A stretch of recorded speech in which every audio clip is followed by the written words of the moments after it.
could go off the deep end. I could kill all my best friends. I could follow those stylish trends. And God knows I could make amends. Hi, good day everyone. My name is Capistrano. I'll introduce to you the Ati-Atihan Festival history. So what are we waiting for? Let's begin. The Ati-Atihan is a famous festival that can be found here in Aklan, Philippines. This was originally made a pagan celebration to commemorate the barter of Panay.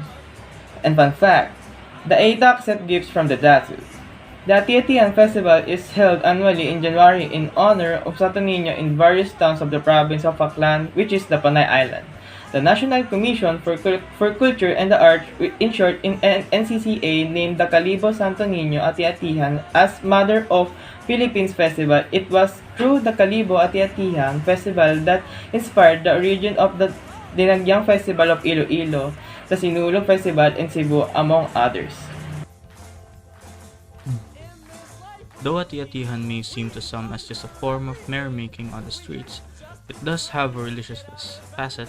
When the Spaniards arrived in Panay and witnessed the celebration, they added a Catholic element to the festivities by celebrating it in honor of Santo Niño. The original celebration was known as Fiesta de Santo Niño, which dates back to at least the 17th century.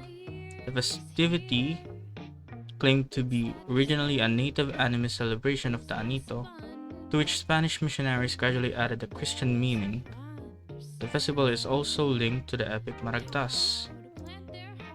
Native animist meaning the belief that all natural things has a soul. This festivity used to celebrate the Anito, meaning ancestor spirits. But when Spanish missionaries found out about the festivity, they slowly turned it into about Santo Niño, giving it the first original celebration around the 17th century. In 2012, the National Commission for Culture and the Arts, NCCA, and the ICHCAP of UNESCO published pinagmulan enumeration from the Philippine Inventory of Intangible Cultural Heritage. The first edition of the UNESCO Back Book included the Ati-Atihan Festival, signifying its great importance to Philippine intangible cultural heritage. The local government of Aklan, in cooperation with NCCA, is given the right to nominate the Ati-Atihan Festival in the UNESCO Intangible Cultural Heritage list. Ati is the dialect for Aitas, the dark-skinned primary settlers of Panay, where Aklan is located. It was told that when a group of Malay chieftains feed Borneo, the Aitas granted them settlement in celebration. The Malays painted themselves with suit to look like Atis. Ati-Atihan is also a time for Aklanons to parade the streets of Kalibo, wearing or being anything they want. So we're going to talk about the Ati-Atihan costumes. The Ati-Atihan costume is a patchwork of coconut shells, feathers, and fronds. But before they wear their costume, the rebeller will cover their skin with soot.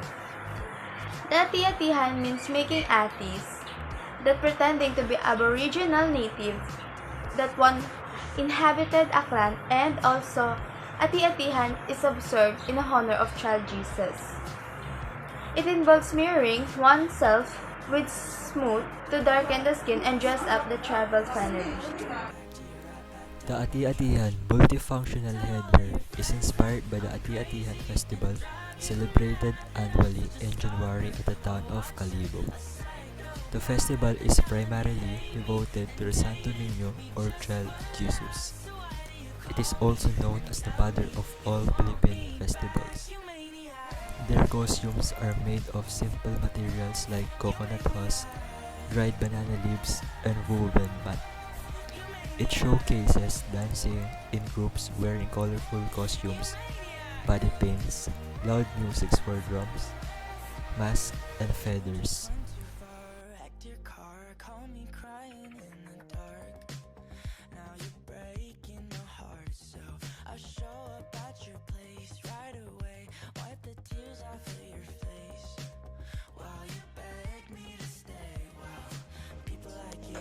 Mary. My name is Maine Pavia. Is what a part of the Catholic fiesta system. Employed by Spanish colonial government to import to region's policy aim to resettle natives on planned settlement, but around the local church in the 1950s. The festival, along with similar fiesta around the country, celebrating in the Santo Niño, like the Sinulog, increasingly began to resemble to the Brazilian Carnival, and the New Orleans Mardi Gras incorporating music, street dancing, and body painting. By the 1960s, the festival became even more commercialized as the Philippine Department of Tourism heavily promoted local festival to national prominence. The festival now included elaborate exotic costumes inspired by tribal attire from Papua New Guinea, Africa, and India. It culminated in 1972 when the festival name was officially changed to Ati-Atihan. The festival is also connected to the Epic of Maragtas. The epic claims that a group of 10 Malay chieftains led by Dato Puti fled the islands of Borromeo in the 13th century and landed into the island of Panay. Dato Puti made a trade with the Ati people and purchased the lowlands for a golden salakot, brass basins, and bales of cloth. They gave a very long necklace to the wife of the Ati chieftain. Feasting and festivities followed soon after. Sometime later, the Ati people were struggling with famine as a result of a bad harvest. They were forced to descend from their mountain village into the settlement below to seek the generosity of the people who now lived there. The Ratu obliged and gave them food. In return, the Ati danced and sang for them, grateful for the gifts they had been given. However, the Maragtas epic is now regarded by the modern historian as an early 20th century hoax, despite being once widely included in school textbooks and associated with the Ati-Atihan festival.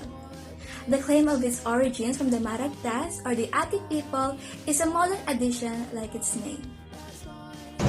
As the picture shows, usually the performers in Ati-Atihan festival are painted black suit to represent Atis or Atas, which is the dark-skinned indigenous people who are known as the first tribe who lives in the Philippines. So sila, kukulayan nila yung balat nila ng black suit para kasi bilang pagrespeto sa mga tumira sa atin noong unang panahon. Tsaka para na rin ma-celebrate nila yung culture nila. Tsaka celebrating the festival every year will have an impact to the economy that helps them attract tourists by increasing economic activity. So yung mga turista, pag nalaman nila doon ginaganap yung Ati-Atihan Festival, pwede silang pumunta doon kasi parang sikat yung places na yun. Tsaka madaming mga places na pwede puntahan doon na makatulong sa mga taga doon para mag-increase yung economic nila kasi kahit yung lugar na yan, parang doon ginaganap yung festival. Parang unique kasi yung Ati-Atihan Festival, di ba siya model of the Philippine Festival. Parang kung pumunta doon, syempre yun yung pinaka na festival. Parang di ba pinaka-model. So parang achievement na din yan kasi napunta mo yun. The formal opening mass during the first day of the celebration emphasizes the festival's religious event. The mass is followed by a procession accompanied by rhythmic drum beats and dance parades along the streets. The second day begins at dawn with a rosary procession and ends with a community mass and another dance parade. The highlight of the festivals occurs on the last day, the third Sunday of January, when groups representing different tribes compete for tourist attentions and prizes. The festival ends with a procession of thousands of people carrying different kinds of images of the Santo Niño.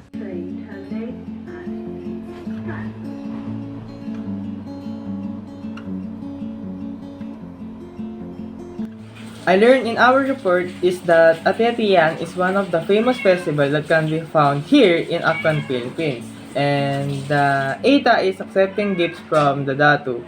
And the NCCA meaning is the National Commission for Culture, and they call the Ati-Atihan as the Mother of Philippine Festival. And it amazed me because the Ati-Atihan was inspired of the origin of the Dinagang Festival.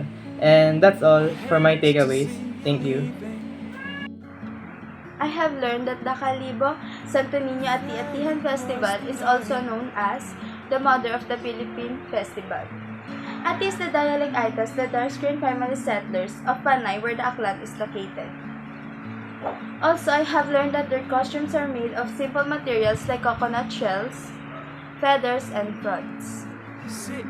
In this topic, I gain an understanding about a festival that is also called as the Mother of Philippine Festivals. And this is Ati-Atihan Festival that is celebrating in Kalibo, Aklan. And this kind of festivals is part of the Philippines, of the Philippine indigenous culture, and Ati-Atihan Festival is celebrating to honor Santo Niño. And also I learned the history and origin of this festival. This was originally native celebration of Anito, and the Spanish missionaries added a Christian meaning on it.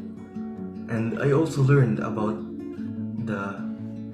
their costume and props, and about the headdresses to celebrate this festival, and what they are using, and what is the purpose of this festival, on why they are celebrating it, the traditional meaning and religious meaning of this festival, and as a part of Philippine culture.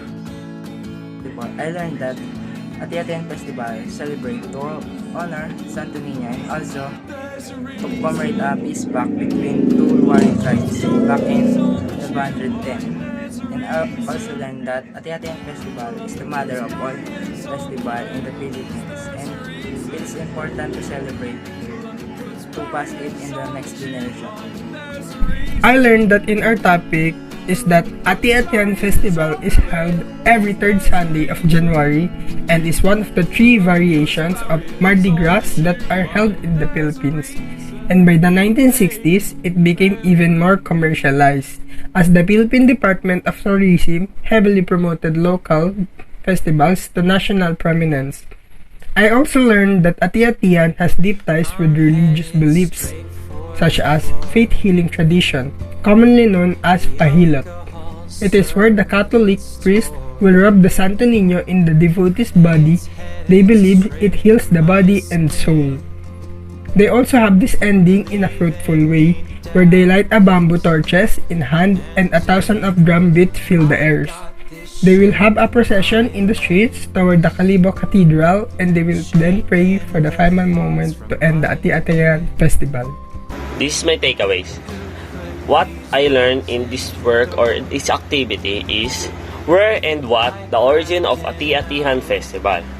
And when did they start the celebration of Ati-Atihan Festival, and who are the people who celebrating the festivals, and what are they belief, culture, and what are they practices, and when and why are they celebrating it. My takeaways about the Ati-Atihan Festival is that there are many ways to express joy, happiness, and sadness. This is also a way to build bonds with people. This is a way to express how we celebrate our culture and tradition and to share it to others. The Ati-Atihan shows me how we can express our gratitude not just by word but through actions like singing and dancing and the gestures and features of our faces and our body. This is where we can stand out and share joy by the colorful and harmony of the people in the festival. Marami akong natutunan sa topic na ito. Isa na doon ang history ng Ati-Atihan Festival at kung bakit siya ginagawa.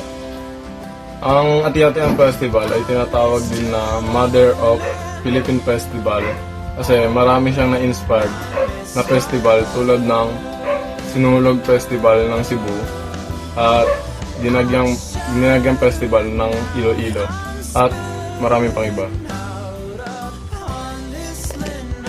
Good day. I am Pavia Germain Scott. This is what I have learned about our group reported topic. I learned that the origins of Ati-Atihan date back to the 13th century. Learn about the Ati-Atihan festival is a Philippine festival held annually in January in honor of the Santo Niño in several towns of province of Aklan, Panay Island, and celebrate the Ati-Atihan in the third Sunday of January in the town of Calibo, which is the capital of Aklan. My takeaways about the Ati-Atihan festival on our reporting is it helped me to become more knowledgeable about Ati-Atihan festival's history, stories, or how this Ati-Atihan festival started. I also known about its costumes, or its mask, its upper body costume. So My takeaways for our topic, which is Ati-Atihan Festival, is that it is held annually in January to give honor to the Santo Niño or Holy Child, and I have learned how